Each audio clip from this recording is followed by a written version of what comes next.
Okay, so as I was stating, today's class will be short because we only have two more topics that I wanted to cover. And then after that, we open discussion. Uh, I'll answer any questions that you may have. I'll also go over the labs a little bit because the labs, especially 5, 6, 7, 8, we are working with circuits that have like multiple components in there. And so every stage feeds into the next. And so a little bit of, talk about that probably would be beneficial to students' understanding. So let's bring up the class notebook and see. Oh, that's not. Yeah, that's the previous class. We can go over this example if you want. BJT, forward active. All right, let's go this one. All right, so we already looked at the counter. That's something I believe. Well, if you had lab this week, did you do the counter? Okay, with the BCD 7-segment display.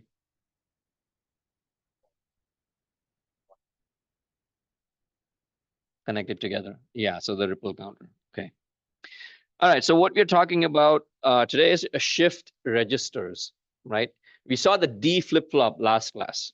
The D flip-flop just provides a delay. So it might seem like, what is the actual application of this kind of flip-flop? Well, it turns out it's actually very important, okay? Especially nowadays, where all of our data is processed serially, okay? Or actually not processed, but it's input and outputted from a system in a serial fashion. So there are two modes where the data can be accessed by any system, right?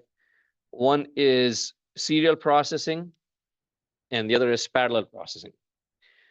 So I'll explain what it means. So if you have a, let's say, a 2-bit system, right? 2-bit system meaning 2 wires, everything will be just doubled. For 1 bit, you only require, like, say, 1 gate or 1 implementation. For 2 wires, you need to double that. 4 bits, 4 different wires, 4 different systems. Then 8 and 16, 32. And now for the last few years, we've been using 64-bit systems, right? All of our processors in computing, smartphones, tablets, everything is a 64-bit system, right? 64 bits means 64 wires, 64 lines running in and out. If we take all of them in parallel, meaning you need 64 wires coming out of the back of your laptop or coming out the back of your computer system. We actually did used to have both kind of ports on our desktops and even in laptops. We used to call them parallel ports and we used to call them serial ports. I don't know if you've ever seen one, but you can look it up. Parallel ports were typically used for printers for faster transfer, and serial ports, of course, you're used when you want to transfer, whole. Well, let me just say there were different applications for both kinds of ports. Okay, so serial ports were very popular for instrument connections, and printer ports. I mean, sorry, parallel ports were very popular for connecting printers and other peripherals. Okay, as I said, parallel means you have that many wires, that many lines, and everything is sent all at once. Serial, as the name suggests, one single wire, data goes in a serial fashion. So there is a mix and match of both serial and parallel, right? Your CPUs work in a parallel fashion. It has 64-bit lines that can access 64 bits of data. It can also access memory with 64 lines. That was the big constraint when you had 32-bit processors. 32 lines, 2 raised to 32, meaning you could only access up to 4 GB of memory. That's why to move the switch to 64-bit processors. Now you can access 2 raised to 64 times memory. Anyway, so the problem would be that you're sending the data in a serial fashion. You might need to convert it into parallel. Or if you're sending the data out in parallel fashion, you might need to convert it into serial, right? That's where these kind of shift registers come into the picture. Shift registers are nothing but a series or an array of flip-flops that allow you to store some data. Again, memory, right? So it allows you to store some data. So if we have let's say 2 or 3, or in this case, we are showing 4 flip-flops that are used to store and manipulate, in a sense,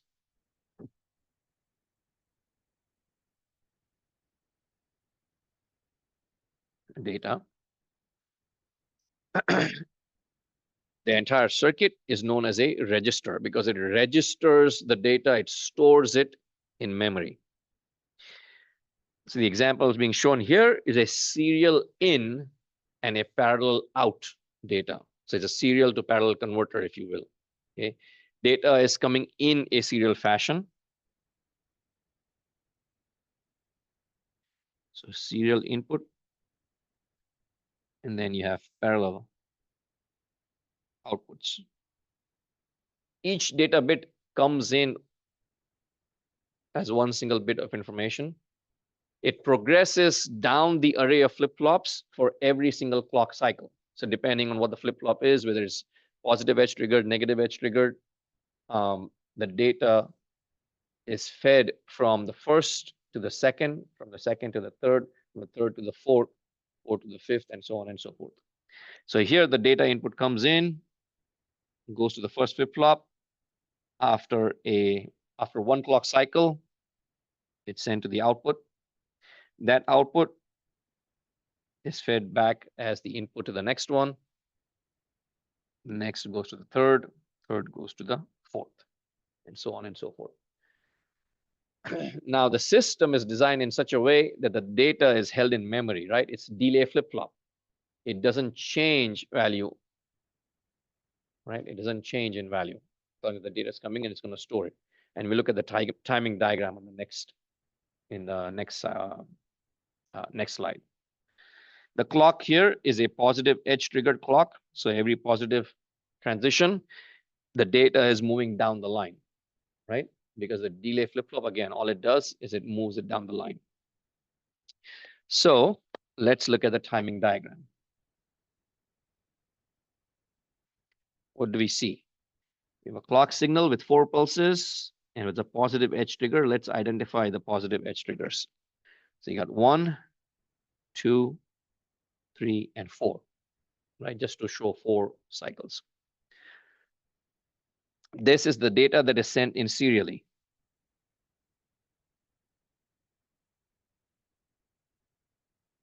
Okay, serial input.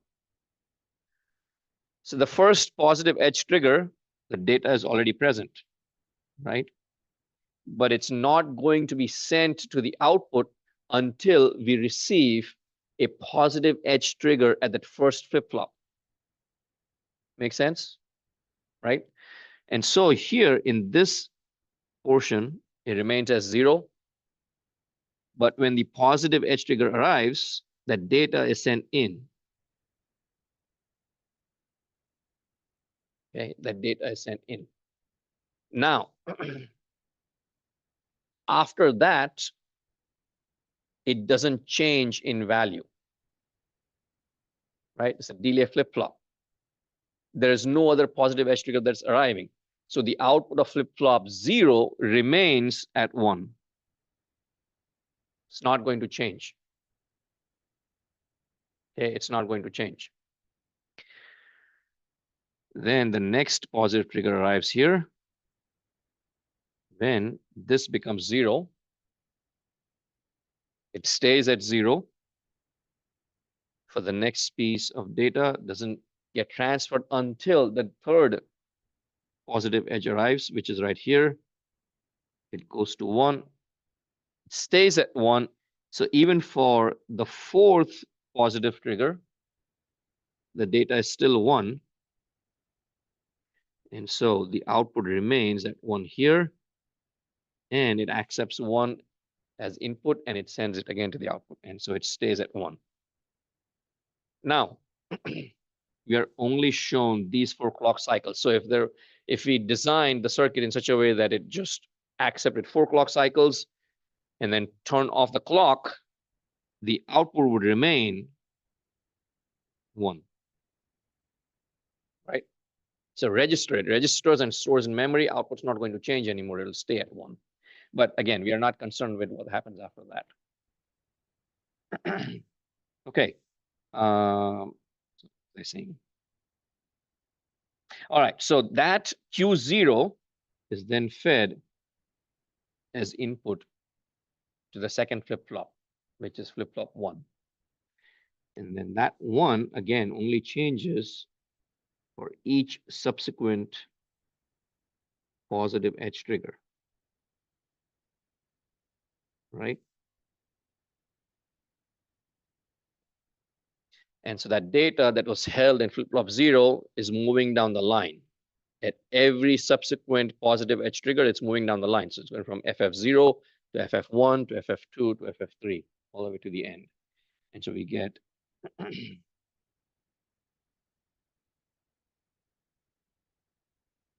we get this data right here.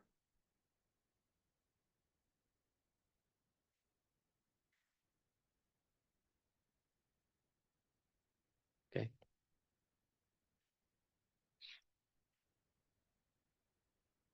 All right, let's take a pause. Let me know if you have any questions. And that's one of the applications of a D flip-flop. In your lab kits, you actually have a shift register. That's what you are using to shift or transfer output.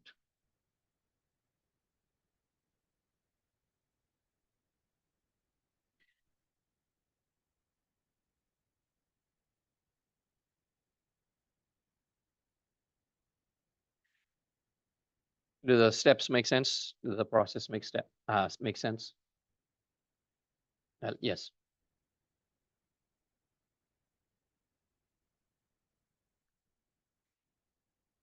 So question being asked is why is Q1 0 for these, right? And so while I'm at it, let's do this over here. Okay. So I should have stated that we are beginning with the shift register being empty, meaning everything is 0, 0, 0, 0. It's cleared. There is nothing stored in memory. And so everything is 0 at the beginning. Okay. Everything is 0. So if everything is 0, then when the first input arrives, moves on down the line, that's when it changes. Hence these arrows right here. Right? It's moving down the line for every subsequent positive edge trigger, but not before that. Before that, it stays at 0.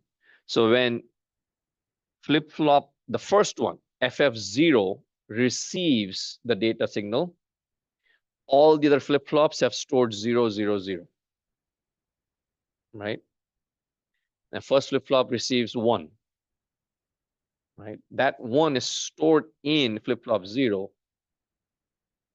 It is available to the second flip-flop, meaning at the input of flip-flop 1, it's available, but it does not accept it until the clock signal arrives. And when the clock signal arrives is when it moves to the output of the second flip-flop.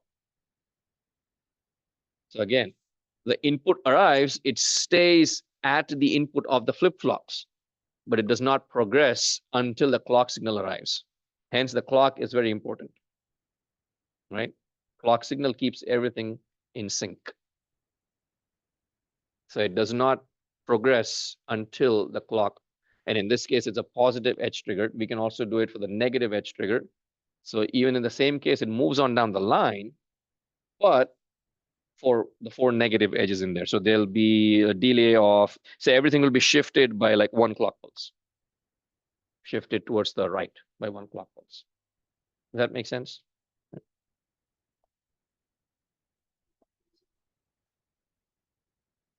Yeah. Yep. Turns into that. Yes.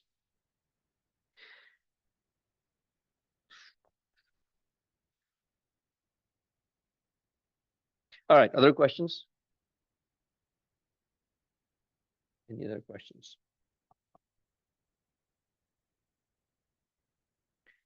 So I was showing this for half cycles, but if you look at this data, what do we see?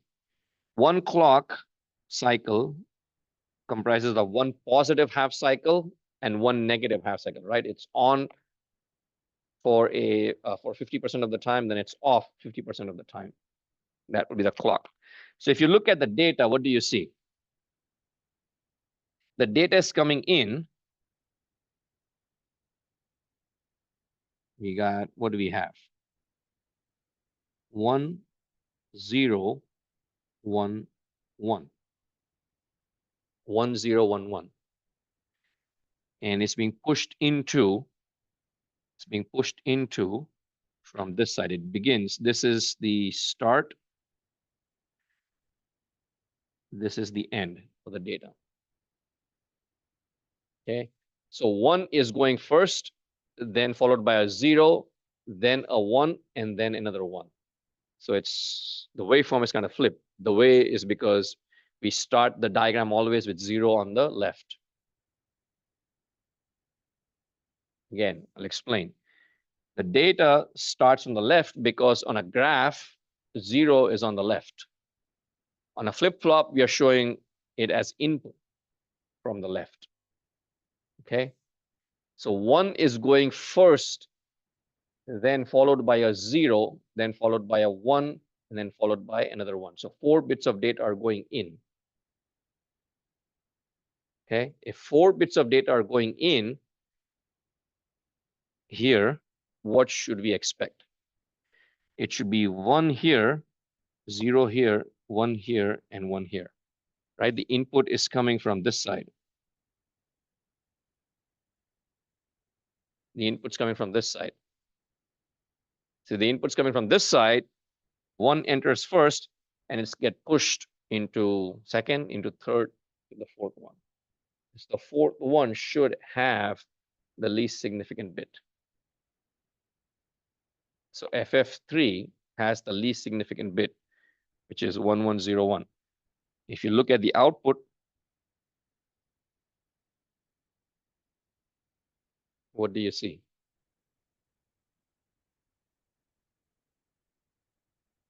Q3 is 1.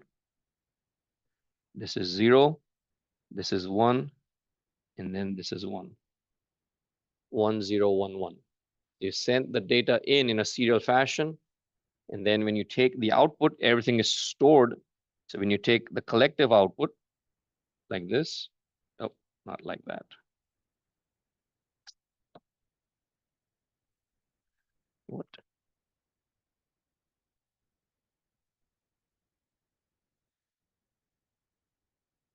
Q3, Q2, Q1, and Q0 collectively form the output. So it's a collective parallel output. Okay, collective parallel output. Does that make sense? Hopefully.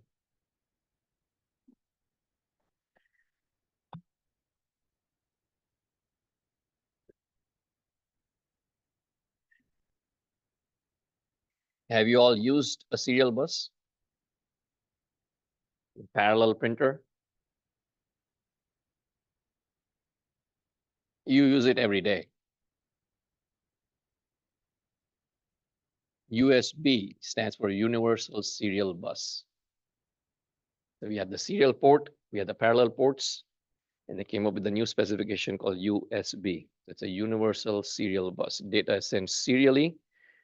A USB port has 4 pins. 2 of the pins are for +5 volts and 0 volts. And the other 2 pins are data plus and data minus. Your charger or charging cables typically will only have 2 wires. If that's the case, you only can use that USB cable for charging. You cannot use it for data transfer. If you have a specific cable for your device, we can use it for charging, and we can also use it to connect to a computer and use it for data transfer. So that's where it comes from, Universal Serial Bus.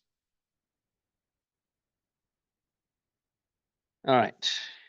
Let's look at, that was serial in, parallel out. This is parallel in and serial out. Functionality remains the same, just the operation is a little bit different. The way it works is we use AND gates to send in our data all at once. So parallel inputs.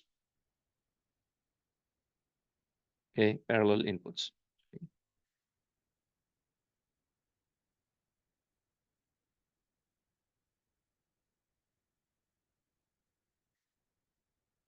Array of AND gates. And it is connected to the preset. The preset. Now, what does the preset do? If preset is 1, the output of that flip-flop is set to 1. If preset is 0, excuse me, then the output is set to 0 or clear, right? So this is right here. So let me explain the functionality. This should be, yeah, that's if you want to use it for serial in, serial out. Okay, and that's your serial out. Okay, serial out. These are still D flip-flops. If you look at the input, it says D0, D1, D2, D3. That means it's a D flip-flop. Okay, we can use it for serial in and parallel out. We can use it for serial in, serial out, or we can use it for parallel in and serial out. Okay, all options are available. This clear goes 1. What happens to the output? Output's cleared to 0, right? Output is cleared to 0. The reason it says asynchronous, meaning it's not synchronized with the clock. We only use it when we want to reset our system and clear out everything. That's why it says asynchronous.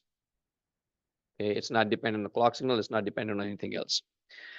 Now, preset is connected to these AND gates, meaning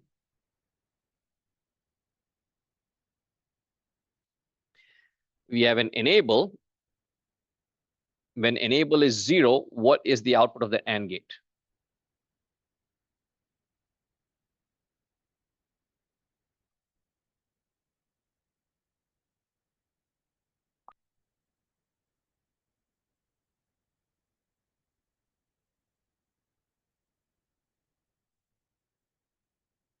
If one input of an AND gate is 0, what's the output?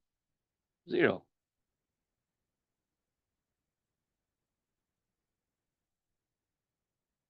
Right? Doesn't matter what data arrives at the other input of the AND gate, the output will always be 0.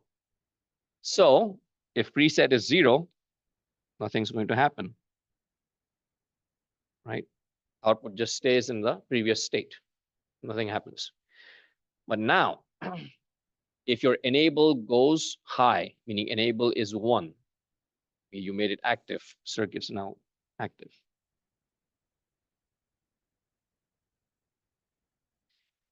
What is the output of the AND gate?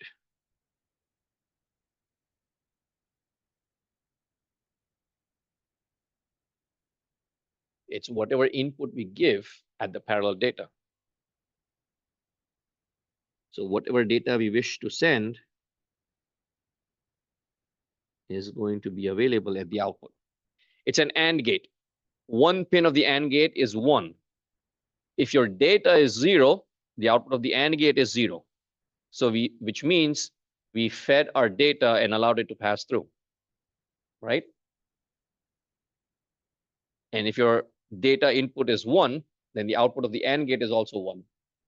That means whatever data we send in parallel is now available at the output of the AND gates. If we send in, let's say, yeah, you had a question? Where? Oh, yeah, enable, yeah. Thank you. 1. So when enable is equal to 1, data is sent down. Only one student's paying attention. Apparently, even I'm not paying attention. So when the data is, when the enable is 1, that's the only time when the inputs are sent through to the output, right? And so if the input is 1, let's say it's 1, 0, 1, 1, similar to what we had previously. Enable is 1. If D input is 1, you get 1 here. If C input is 0, you get 0 here. If B input is 1 and A input is 1, you get 1, 1 there. When the preset goes 1, the output goes high. Here it's 0, so it remains 0. The output goes 1. And each subsequent clock cycle, the data is shifted to the right. Every positive edge, let's see, is this positive? Yes, this is a positive edge, right? So every positive edge, the data is now shifted towards the right. Yes.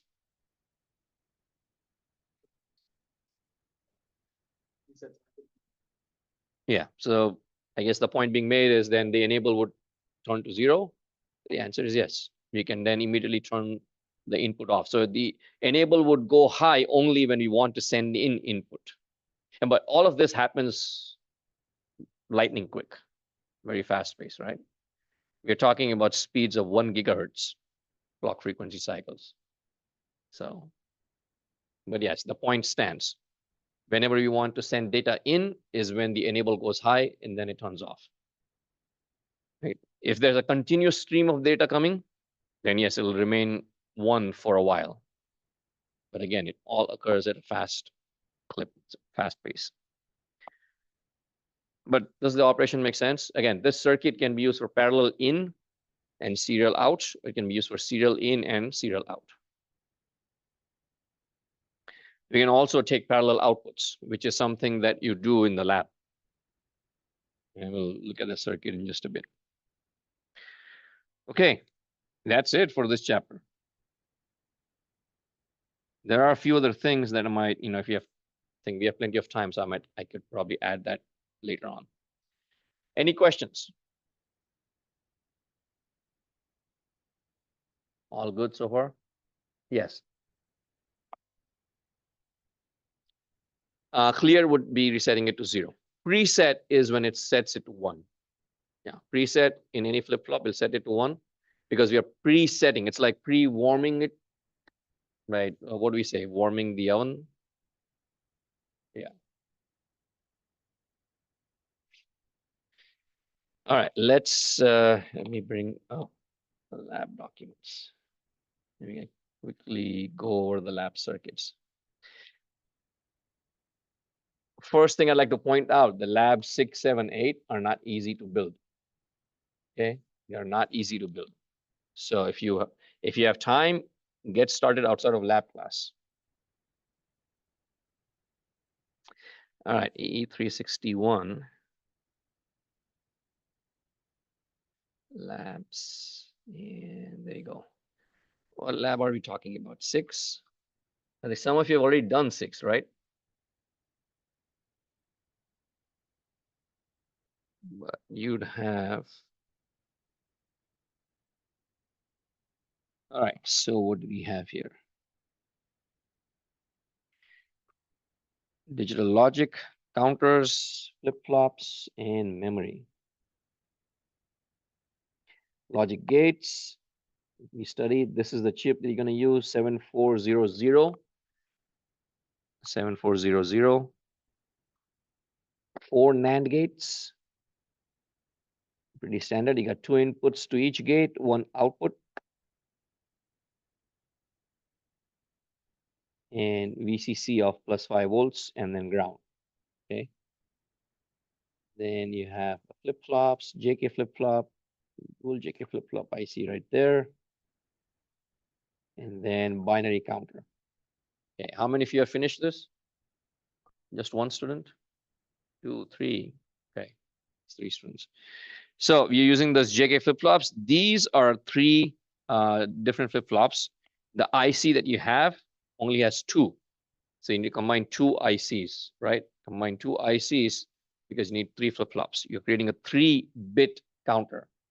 3-bit counter goes from 000 to 111, 8 states. Okay. And then output of each is fed to the output of the next. Sorry, output of each is fed as input clock to the next. J and K connected together, meaning it functions as a toggle flip-flop. Remember the state in RS, which is not allowed when both inputs are high. So in JK flip-flop, both inputs are high.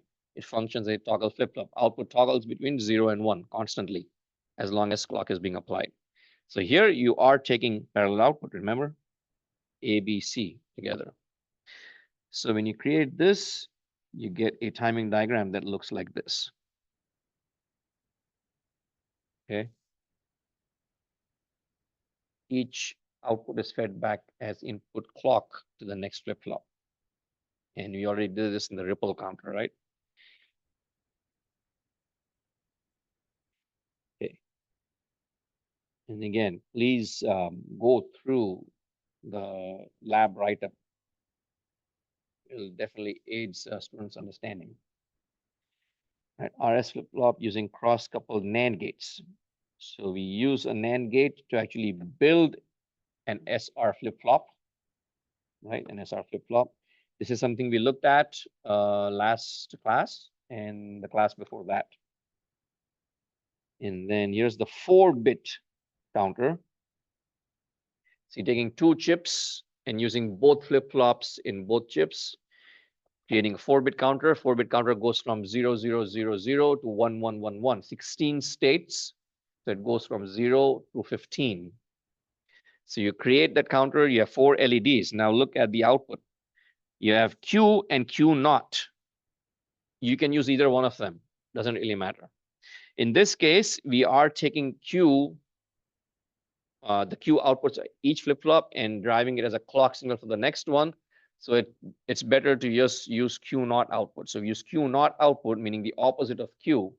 So the LEDs are connected with a cathode. Okay, connected with the cathode. So every time the output goes high, the Q naught output goes low, so the LED turns on. Okay. If you were to connect it to the Q outputs, we would connect the anode to the Q outputs and then ground the cathode. Here we are using the Q naught, so we are connecting the cathode to the Q naught output and connecting the anode to +5 volts. Okay. And then, of course, we have a current limiting resistor. We are using 1K. 1K is a bit high for my tastes. Typically, I tend to use like 220 or 330. But again, we'll proceed with how the lab is written. So we use 1K resistors. It's just a current limiting resistor. We need something in there. If you use a 330 ohm resistor, your LEDs will be brighter. More current, more voltage. And so you'll be able to see the LEDs light up in sequence. Were you successful in the lab? Okay, that's good. 0, 0, 0, 0, and all the way to 1, 1, 1, 1. And then this is something I believe we haven't discussed. So maybe I'll discuss this in this class. Do we actually not in this lab?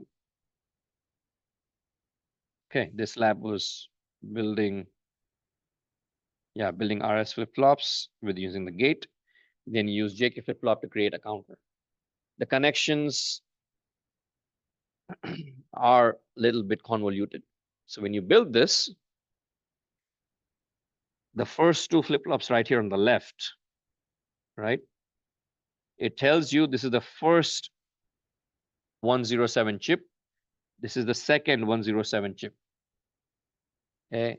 So when you do this lab, all of these pin numbers, 1, 3, 12, 2, 13, 4, 8, 9, 11, all of these that you see here, apply to the first chip. And then you repeat the exact same thing with the second chip. So as an example, pin number 5 of the first chip goes to pin number 12 of the second chip. What I typically advise students to do is build both the chips independently, right? Build them both independently. Just cut it in half right down the center. And then you have one wire going from the first chip to the next. Keeps things a little bit simple. Not simple, but less complicated. And then let's see, 15 more minutes. Any questions? Yes. 5-volt inputs, or just have them go to 1 We can, so the question being asked is, should we have one 5-volt rail or should we have two? However, it's personal preference. It just depends on kind of circuit that I'm doing. If I feel a need, then I might just take a small wire and go across the breadboard and just short out. So I'll have two parallel rails running on either side of the breadboard with plus 5 volts, especially if there's nothing else in there. So this is, let's see, plus 5 volts everywhere. Should not, I mean, the chip should not exceed plus 5 volts. If it exceeds plus 5 volts, you're going to blow something up. So you don't want to do that. So you set your voltage to plus 5 volts. And what I also advise is use the third power supply on the far left. I mean, it's on the far right of the power supply unit. That power supply is meant for digital logic. So that's why the third channel of most power supplies are restricted to plus 5 volts. So there's no danger in exceeding. You would not, even if you turn the dial all the way, you probably won't, you know. Some power supplies have 6 volts, but most of them have 5. So you probably won't blow up your chip. And in this circuit, all you need is plus 5. So there's no sense in doing anything else. Plus 5, 5, 5, 5, 5, 5, 5. Yep. Plus 5. Yes. Yes. So that depends on the lab instructors that you have. But now every lab will be in sync. So depends on whether you're going to skip lab 7 or not. So because of the holiday, I tend to skip lab 7. This is far more beneficial. So let me bring up lab 7. And of course, there's nothing stopping any student from, coming into the lab and performing any lab that has been skipped. That's why I do not prefer Monday and Tuesday labs, because of the holidays. All right. Shift registers, binary coded decimal, and numbering system. So here we are going to use a shift register. So we have this previously built circuit. The question being asked was, do we keep the circuit that we built in lab number 6 because we need to carry it forward for lab number 7? Again, that depends on your instructor. If you're going to skip it, then you don't need to. If you want to perform this procedure, you may as well go ahead and do so. So we use a switch to bounce between the two inputs of the gates, and then we send that as input to our asynchronous counter from lab 6. Okay. And then what we do here is we use this something known as a 7-segment display. So a 7-segment display is used to display binary, it's used to display binary data in decimal form. Your counter goes from 0 to 15, but we only wish to show 0 to 9. If you think about your calculator displays, older ones, when we only had like one line, right? One line of data. If you look carefully, each LCD display has a 7-segment display inside it. Okay. And these 7-segment displays are still used to this day in many applications. Okay. Now they're all used for like large billboards, perhaps. You have dot matrix displays. That's all different. But 7-segment display can be used to display anything from 0 to 9, and even A, B, C, D, E, F. Okay. Even A, B, C, D, E, F. So we had our counter. The counter was counting from 0 to 16. 0 to 15. What we're going to use is something known as a BCD to 7-segment decoder. BCD stands for binary coded decimal, meaning you have a decimal number and you code it in binary. So it's known as binary coded decimal. And then you use a converter that converts that binary coded decimal into a decimal output. And then that decimal output is sent to this LED display. These are nothing but LEDs. Okay, these are 8 LEDs, 7 for each of the segments and 1 for the dot. So that 8 LEDs, if all of the cathodes of the LEDs are connected together, we call it the common cathode LED display. or common cathode display. If all of the anodes are connected together, we call it the common anode display. And then that's the chip for the decoder. You can see that here. And then in the procedure, I believe we create the circuit that was shown, and we connect an output to the counter.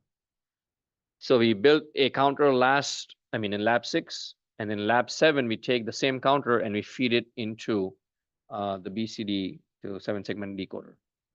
So it's possible to do the same procedure at the end of lab 6 itself. Okay, we simply add a third chip in there. And instead of the 4 LEDs, you'll see the 4 LEDs light up too. So you'll see 0, 1, 2, 3, 4, 5, 6, 7, 8, 9. And from 9, it will not go up to 1, 1, 1, 1. It will then go up to reset back to 0. And you'll see that on the 7-segment display. So you all finished lab 6 last week. This week was supposed to be lab 7. Has your instructor told you what you're going to do?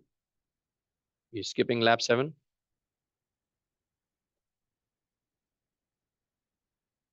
Okay, so then if you're on Wednesday, why are you ahead then? Wait, are you ahead? Oh, you did lab 6 just 2 days ago. Okay, all right, that makes sense.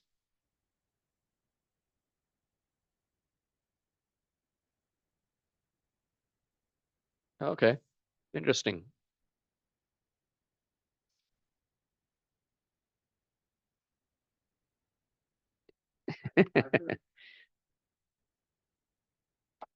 That's an option, yes. And then lab 8 is the piece, the resistance.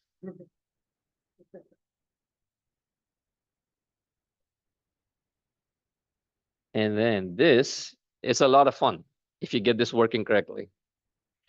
I built this circuit for the first time in how to say 5 years ago, or more than that actually, 2018, 2019 sometime.